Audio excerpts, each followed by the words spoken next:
জিবরাইল, হে জমিনটা জানি কেমন রে, আমার হুসাইন কোন জায়গাটাই জানি গড়াগড়ি করে কাঁদবে। সঙ্গে সঙ্গে জিবরাইল এক মুষ্টি মাটি নিয়ে দিলে, হুজুর দেখেন তো এই মাটিটা নাকে লাগাইয়া দেখেন কিসের গন্ধ করে। রাসূল নাকে লাগাইয়া চোখের পানি ছেড়ে দিলেন, জিবরাইল রে, এই মাটির মধ্যে দিয়ে আমার হুসাইনের রক্তের গন্ধ করে। হুজুর এই মাটি হইল কারবালার মাটি। লম্বা ঘটনা, মাটিগুলো নিয়ে ভাবতেছেন কি করব। জিবরাইল বলেন, হুজুর কারবালা পর্যন্ত যার হায়াত থাকবে তার কাছে মাটিগুলো রেখে দেন, একটা কাচের বয়ামের মধ্যে যেন রেখে দেয়। যেদিন দেখবে মাটি লাল হয়ে গেছে গো, এদিন মনে করব হুসাইন কারবালায় শহীদ হয়ে গেছে। কারবালা পর্যন্ত যার হায়াত থাকবে তার কাছে দেন। আমার নবী কার হায়াত থাকবে জানে কিনা কোন? আমার নবী উম্মে সালমাকে লক্ষ্য করে ডাক দিলেন, উম্মে সালমা রে আয় আমার পাশে আয়।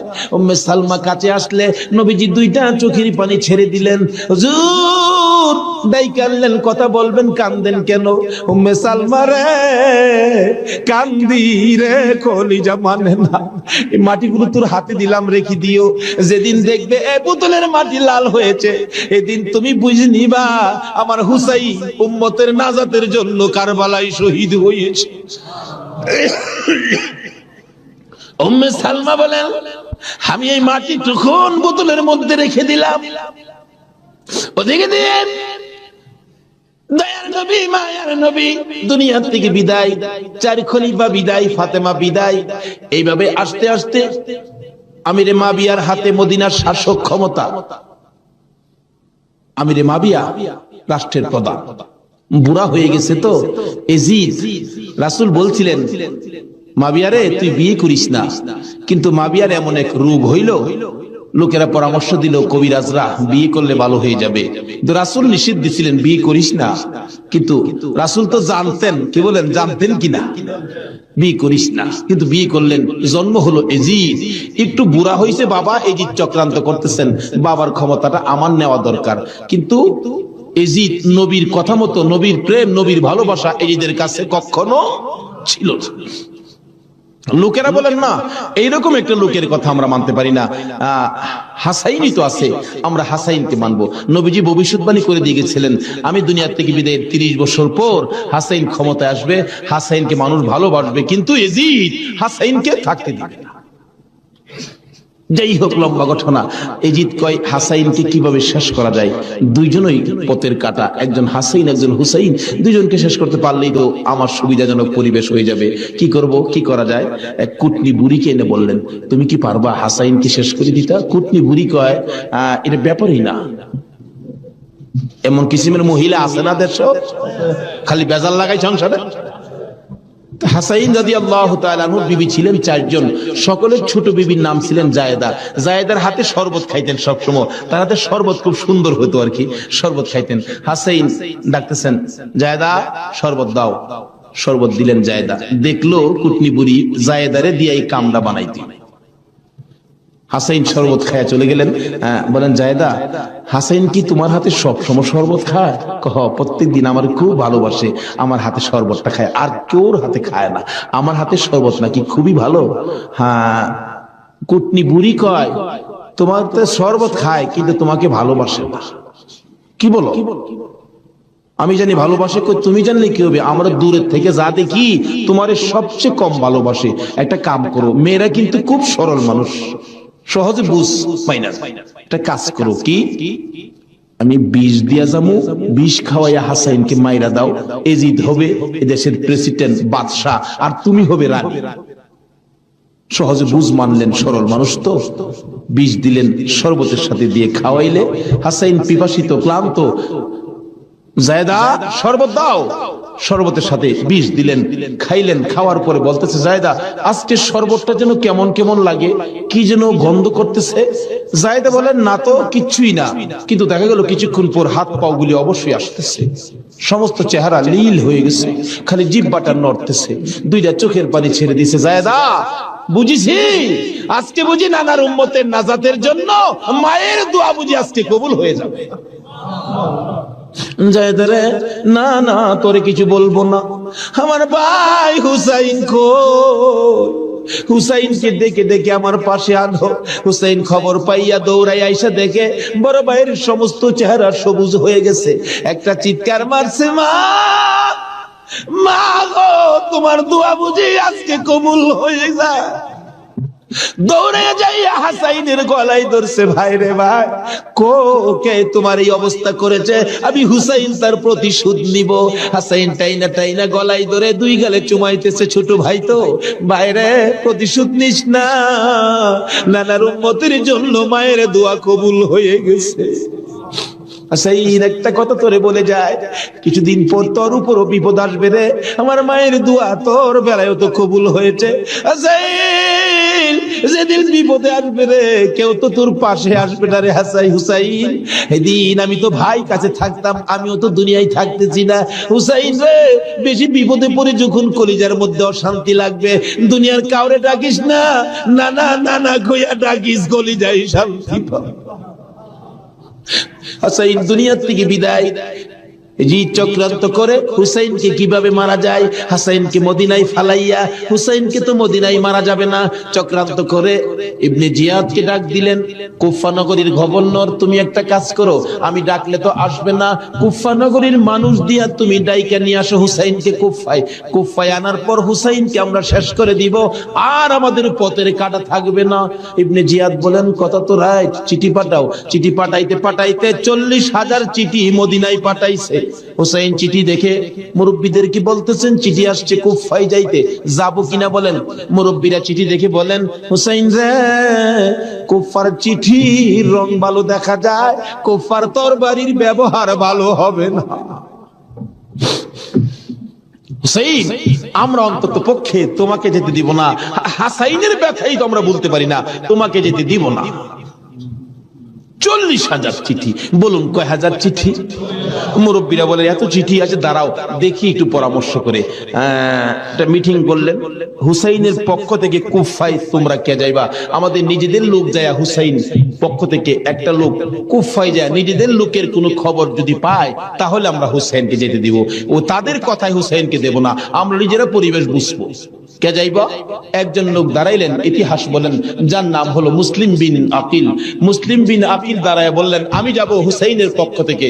তার দুইটা বাচ্চা ছিল, মোহাম্মদ ইব্রাহিম, সোনার পুতুলের মতো দুইটা বাচ্চা, ছোট ছোট। বলে, আব্বা আপনি যদি চলে যান তাহলে আমরা তো মা নাই, আমরা কার কাছে থাকবো? তাদের মা মারা গেছে, কই থাকবো আমরা? তাইলে তোমরাও চলো। তিনজনের কাফেলা করে কুফা নগরীতে গিয়ে পৌঁছলেন হুসাইনের পক্ষ থেকে। হুসাইনের পক্ষের লোক পায়া কমপক্ষে 30,000 লোক হুসাইনের নামের উপর মুরিদ হইলেন, বাইয়াত গ্রহণ করলেন। বাইয়াত হওয়া, মুরিদ হওয়া সুন্নাত রাসূল। আবার কেউ তো আছে মুরিদ বাইয়াত লয়া টিটকারি মস্কারি করে।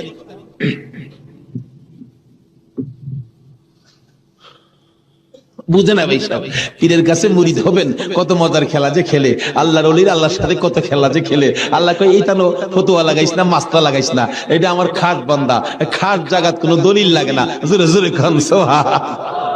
এক আলেম গেছে মুরিদ হইতে, হক্কানি এক পীর সাহেবের কাছে, এক আল্লাহর ওলির কাছে গিয়া, হুজুর মুরিদ হইতে আইছি। আলেম কইতেছে, বাবা মুরিদ যে হইতে আইছো, মুরিদ হইলে তো পীরের কথা মানুন লাগে। হুজুর পীরের কথা তো মানতে হবে, মানবো। তাহলে শুনো, আজকে তুমি এশারের নামাজটা পড়তে পারবা না।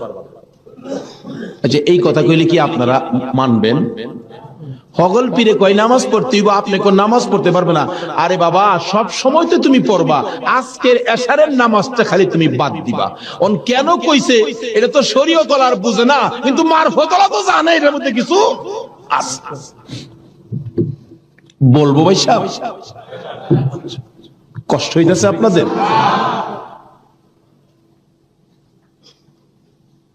হুজুর কোন কি কাহা, আজকে এশারের নামাজটা পীরের কথা মানবা না? তা তো মানতে হবে। আচ্ছা ঠিক আছে, বাড়িতে যার কয় নামাজ যদি বাড়িতে পড়া লাই, আপনি কি হুজুর দেখবে? আমি তো সেই। আচ্ছা, যে বেটা পীর হইছে, এই বেটা কি খবর রাখে না? রাখে না? এই চিটাগাঙ্গের পীর আমরা ভৈরবের খবর রাখতে পারে না? বুঝে আসে না? যেমন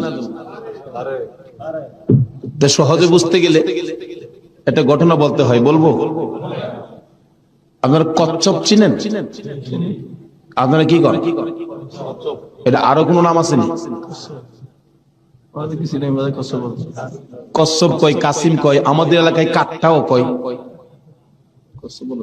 কাঠটা, কসম, কাটিম যা আছে সব ঘুরে গেরা জিনিস একটা, ওই কি ঘর। এই কাঠটা নাকি, কচ্ছপ নাকি বর্ষাকালে পানির সাথে গ্রামে গঞ্জে, গ্রামের বাড়ি ঘরে যায় পানির সাথে আশ্রয় নেই, আসার সময় মাটির নিচে ডিম পাইরে আসে। কথাটা কি বুঝাইতে পারতেছি? মাটির নিচে ডিম পাইরে আসে, আসার সময় ডিমেরে বইলে আসে তোর জেডার সাথে আই পুরিস। কার সাথে আইতো? জেডা হইল জ্যৈষ্ঠ মাস। জ্যৈষ্ঠ মাসে প্রচন্ড বৃষ্টি হয়, তো বৃষ্টির পানিতে মাড়ি কাইটা যা, মাড়ি কাইটে গেলে ডিম ভাইরিব, বাচ্চা ফুটবো, এই কয়ে দেয় যে তোর জেডার সাথে আই পুরিস। এই 3.5 মাইল দূরে ডিম পাইরা বইলে আইছে জেডার সাথে আই পুরিস। ডিম তো ফুটতেই তো না। 3.5 মাইল দূরেতে আপনাদের কর্ণফুলী নদীর থেকে গিয়া ওই মাঝে মাঝে 3.5 মাইল ভিতরে ডিমের দিকে শীষ ধরে।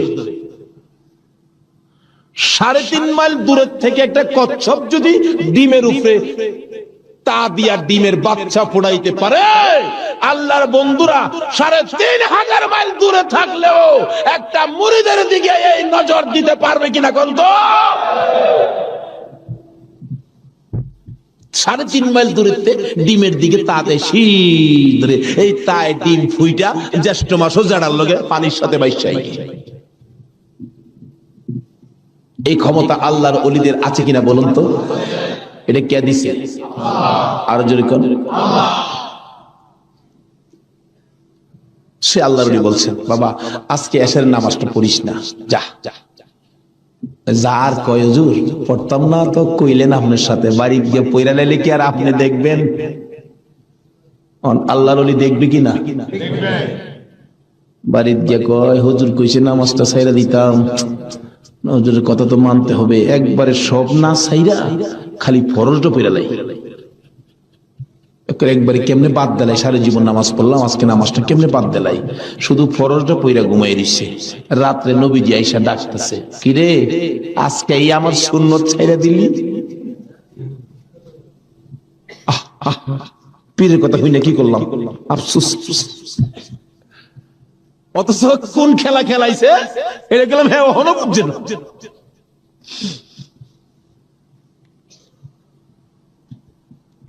সকালবেলা ফজরের নামাজ পড়া মনের দুঃখ খুলে যাইতেছে পিসাবের কাছে।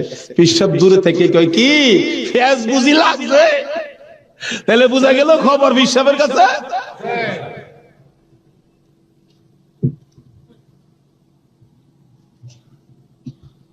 হুজুর আর কথা কইেন না, আপনি না করছেন নামাজ পড়তাম, কত তুই বেটা নামাজ পড়ছস কে? আরে কই কি আমি নামাজ পড়ছি না করছি আপনি জানেন কেমনে? বেটা খালি সুন্নতটা বাদ দিছস, তোর খেয়াল নাই ফরজটাতে পড়ছস, আমি কি জানি না মনে করছস? হুজুর মাইরে লাইছে। হুজুর কি ফেস হইছে জানেন কি? আমি খালি আপনি তো কইছেন নামাজ পড়িস না, একবারে কেমনে বাদ দেই? আমি ফরজটা পড়ে ঘুমাই গেছি, সুন্নতটা পড়ি নাই। এই জন্য রাত্রে এসে হুজুর আমারে ডাকতেছে, নবীজি কি রে আজকে আমার সুন্নত বাদ দিলাইলি? হুজুর এই সর্বনষ্ট হইছে। নবীজি এসে ডাকতেছে, আল্লাহ ওলি কই বেটা এইটার লেগিতে কইছিলাম আজকে যদি ফরজটা সহ ছাইরা দিতে, আজকের নামাজটা খালি ছাইরা দিতে, সুন্নতটা বাদ দিও না, নবীজি আইসা তোরে ডাকতেছে। যদি ফরজটাও বাদ দিতে আমার কথায়, আমার আল্লাহ আয়া তোরে ডাকলো। ভাই সাহেব এটা বুঝতে গেলে শরীয়তের মাদ্রাসার পরে মারিফতের মাদ্রাসায় ভর্তি হতে হবে। জানি চট্টগ্রামটা পীর মাসের দিক দিয়া বাংলাদেশের মধ্যে আপনারা উপরে আছেন, এই জন্য আমরা আপনাদেরকে শ্রদ্ধা করি। আল্লাহ হায়াত দেখ সকলকে, সকলে বলুন আমিন।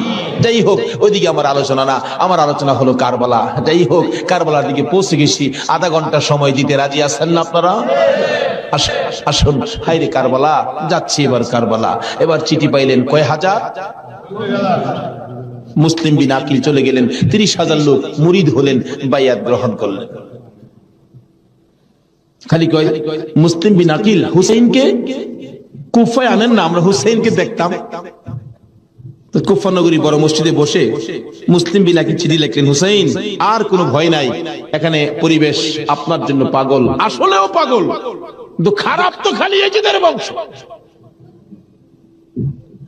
চিঠি পাওয়া মাত্র আপনি চলে আসেন। চিঠি গিয়ে পৌঁছে মুহররমের 1 তারিখ। হুসাইন 6 মাসের শিশু আলী আসগর সহ মেয়ে পুরুষ মিলে 72 জনের কাফেলা নিয়ে রওনা হলেন কুফার দিকে, যেহেতু চিঠি পাইছে মুসলিম বিন আকিলের হাতে। ওদিক দিয়ে যেই চিঠি পাঠাইছে শুনছে ইবনে জিয়াদ এজিদের পক্ষের লোক আইসা সবাইকে সরিয়ে দিয়ে, লম্বা ঘটনা, মুসলিম বিন আকিলকে মসজিদের বারিন্দার মধ্যে ফালাইয়া গলায় ছুরি চালাইয়া জব করে দিল। মুসলিম বিন আকিলের 2টা ছোট্ট ছোট্ট বাচ্চা ছিলেন, মুহাম্মদ ও ইব্রাহিম। 2টা বাচ্চা 12 বছর 13 বছর, সোনার পুতুল। খবর পাইলেন বাবাকে জব করে দিয়েছে, দৌড়াইয়া পালাই রে জঙ্গলায় যায় লুকায়। 2 ভাই পরামর্শ করে, আমরা 2 ভাইকে যদি ধরতে পারে রে আমাদেরকেও জব করে ফেলবে, বাচ্চা মানুষ। এদিক দিয়ে ঘোষণা হলো, মুহাম্মদ ইব্রাহিম মুসলিম বিন আকিলের 2টা সন্তান যদি মদিনায় চলে যায়, খবর দিবে হুসাইন তো আসবে না, 2টা ছেলেকে যে ধরে দিতে পারো 10,000 টাকা পুরস্কার। আমাদের হিসাব বললাম, লোকেরা তরবারি নিয়ে ঘুরতেছে মুহাম্মদ ইব্রাহিমের তালাশে। ওই 2টা বাচ্চা পূর্ণিমার চাঁদের মতো চেহারা, সারাদিন লুকাইয়া থাকে, রাত্র হলে মরুভূমির পথ দিয়ে দৌড়ে আর কান্দে আর ডাকে, মদিনার পাখিরা রে আয়, মদিনার খবর, একটা খবর নিয়ে যা, কুফা নগরীর অবস্থা ভালো না, আমাদের বাবা মুসলিম বিন আকিলকে কুরবানি করে দিয়েছে, আমরা 2 ভাইকে খুঁজতেছে, রাস্তা পাই না, কোথায় যাব, হুসাইন যেন কুফায় না আসে, খবর নিয়ে যাও।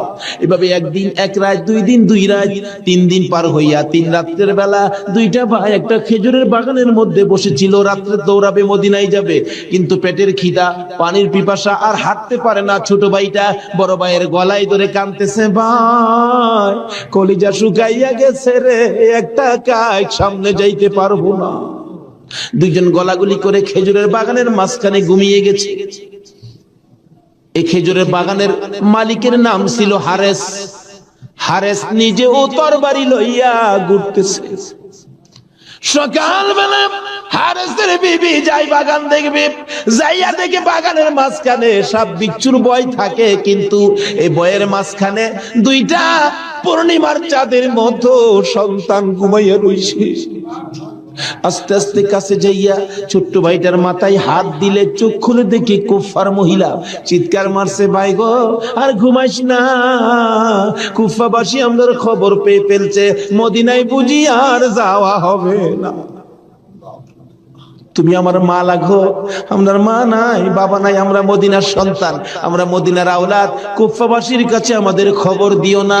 মহিলাটা বলতেছেন, মহিলাদের মায়া বেশি, আয় বাবা তোমাদের তালাশে, আমার স্বামীও ঘুরতেছে, এখানে থাকলে কেউ না কেউ তোমাদেরকে দেখে ফেলবে, আসো আমার বাড়িতে নিয়ে লুকাইয়া রাখি, সন্ধ্যা হলে আমি নিজে মদিনায় লইয়া যাইব।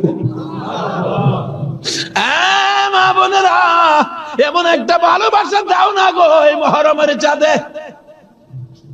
সন্ধ্যা হইবার আগে বাচ্চা 2টা রান্না করে রাখছিল। ছোট্ট ভাইটা ঘুম থেকে উঠে বসে বসে কান্দে, মা মা কই। বড় ভাইটা ঘুম থেকে উঠে ডাকে, কান্দিস না রে, কান্দার আওয়াজ শুনলে আমাদের জীবন থাকবে না। এমন সময় হারেস দৌড়ে এসছে ঘরের মধ্যে খানা খাওয়ার জন্য, খানা খাইতে বসে ডাকতেছে, বিবি গো জলদি করে খানা দে, কে জানি পুরস্কারের বাগী হইয়া যায়। এমন সময় রান্না করে কান্দার আওয়াজ শুনলে ডাকতেছে, বিবি রান্না করে কে কান্দে? বিবি বলেন, তোমার ঘরে নয়, অন্য ঘরে কান্দে। বিবি রে, আমার ঘরে কান্দার আওয়াজ শোনা যায়।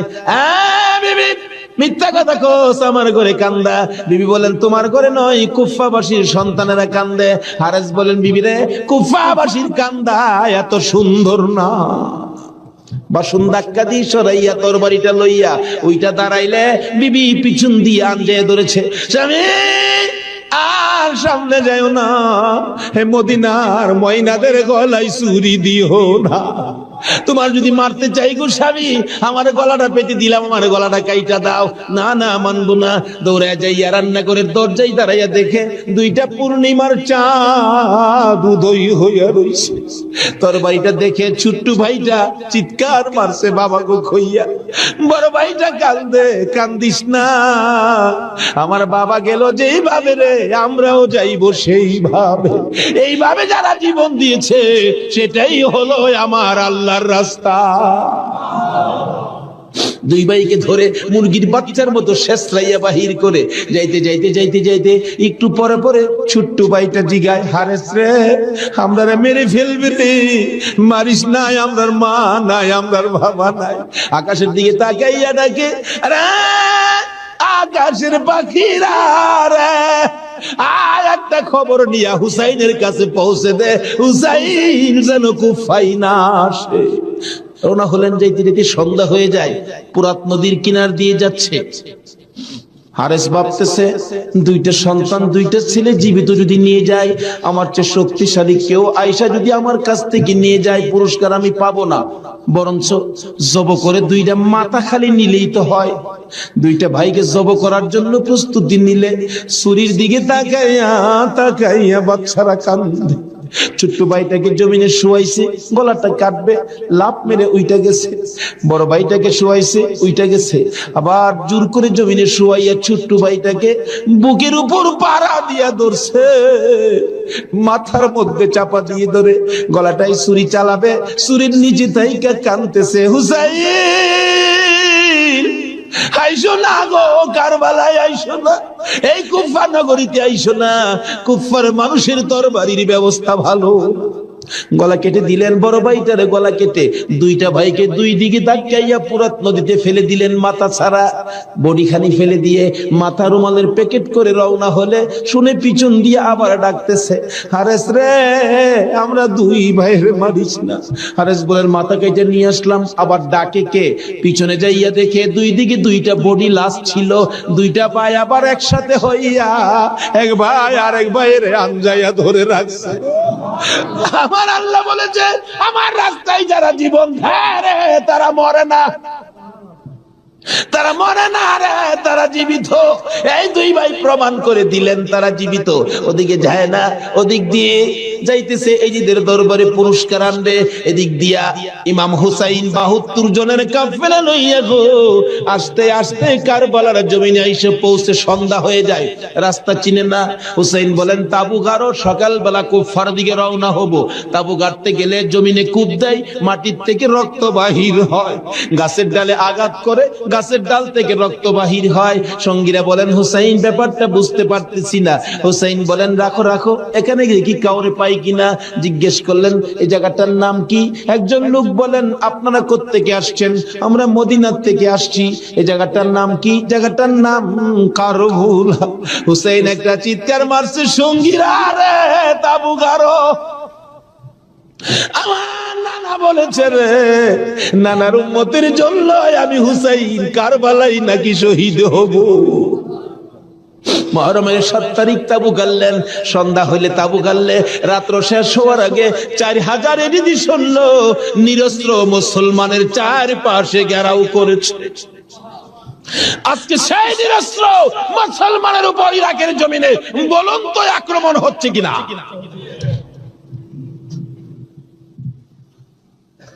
সকালবেলা ডাকে, হুসাইন যুদ্ধ করো। হুসাইন বলেন, আমি তো যুদ্ধ করতে আসি নাই, বেড়াইতে আসছি। এই যে দেখো চিঠি পাই আসছি বেড়াইতে, কোনো কথা মানবো না, যুদ্ধ করো। একদিন, 2 দিন, 3 দিন পার হইয়া মুহররমের 9 তারিখ দিবাগত 10 তারিখের রাত্রে শেষ চিন্তাধারা। হুসাইন তাবুর বাতিরা জ্বালায় বলতেছেন, তোমরা কথা শোনো। কি এখানে অবস্থা ভালো দেখা যায় না, যুদ্ধ করার তো কিছু নাই, তোমরা আমার একটা কথা শোনো। কি? বাতিটা নিবাই দিলেন। নিবাই দিয়া বলতেছেন, যে যে দিক দিয়ে পারো কারবালা ছাইরা তোমার নিজেদের জান বাঁচাও, কিন্তু হুসাইন কারবালায় শহীদ নানার উম্মতের নাজাতের জন্য। সারা রাত কান্নাকাটি। পারবা? 9 তারিখ দিবাগত রাত্রে টিভির বর্তাটা বন্ধ রাখতে, রেডিওর চাবিটা বন্ধ রাখতে, হুসাইন কারবালায় সমস্ত লোকদেরকে 72 জনের কাফেলা নিয়ে কান্দে, আর আমরা সেই তারিখে টিভি চালাই। কিসের মহব্বত আর কিসের মায়া আর কিসের নামাজ তুমি পড়েছো?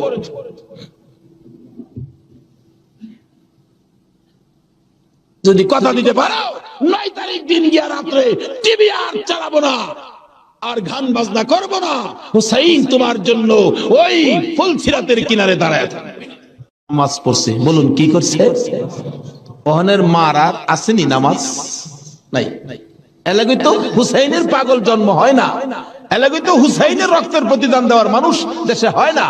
ওহনের মাদের মধ্যে এই আদর্শ নাই। ফাতেমা 2 রাকাত নামাজ পড়ে হাত বাড়াইছে, মাবুদ আমি তো বলেছি গোসলের পরে জামা পাবে, তারা যদি গোসল করে আইসা জামা না পায় তারা বলবে নবীর মেয়ে হইয়া আমরার মা মিথ্যা কথা কয়, জান্নাতি মহিলাদের সর্দারিনী হইয়া আমাদের মা মিথ্যা কথা কয়। মাবুদ গো আমার ইজ্জত রাইখো, ও মাবুদ আমার ইজ্জত রাইখো, আমার 2টা কলিজার টুকরা সন্তানের জন্য 2টা জামার ব্যবস্থা তুমি আল্লাহ করো।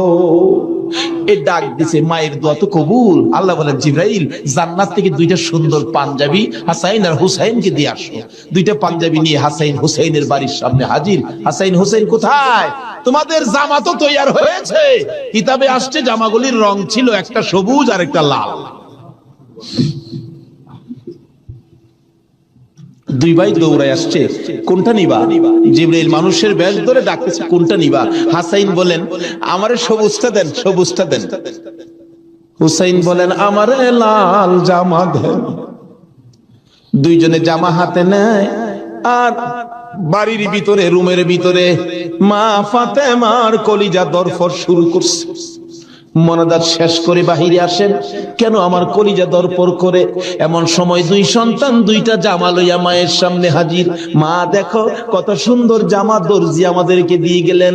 ফাতেমা একটা চিৎকার মারছে, সন্তানেরা রে জামা গায়ে লাগাইস না, কেন জানি আমার কলিজা দরপুর করে রে। এই জামার মধ্যে কি হাকিকত রয়ে গেছে আমার বাবার কাছে জানতে হবে। 2 জামা লইয়া 2 সন্তান লইয়া নবীজির কাছে যাইতেছে। এই পাশে জিবরাইল আইসে বলে হুজুর গো হাসাইন আর হুসাইন জামা নিয়ে আসতেছে হাকিকত জানার জন্য, আপনি বলে দিয়েন সবুজ জামা হাসাইন নিয়েছে। হাসাইন তো আপনার উম্মতের নাজাতের জন্য কুরবানি 2 ভাইয়ের বেলায় কবুল করেছে আমার আল্লাহ।